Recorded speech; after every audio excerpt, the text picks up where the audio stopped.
अंगे अंगे देहिया टूटता, मकई के लावा जैसे फूटता, बियाह के जोरा में हमर सैया हो सुतल तनी कोरा में, हमर सैया हो सुतल तनी कोरा में।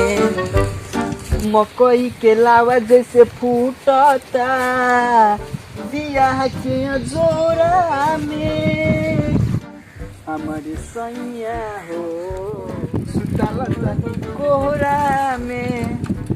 अरे गोलू बेटा, तू तो स्कूल न जात रहली ह, अब एने केने जाता री?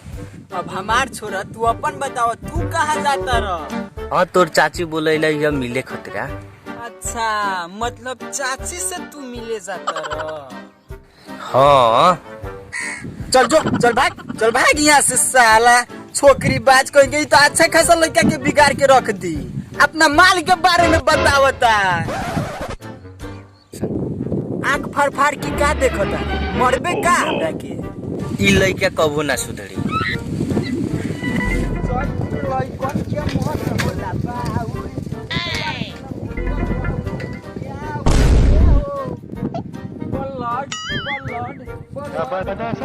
हमरा लवर के थैले बारे हाई ब्लड प्रेशर। का रे गलुआ, स्कूल ना गेली ह?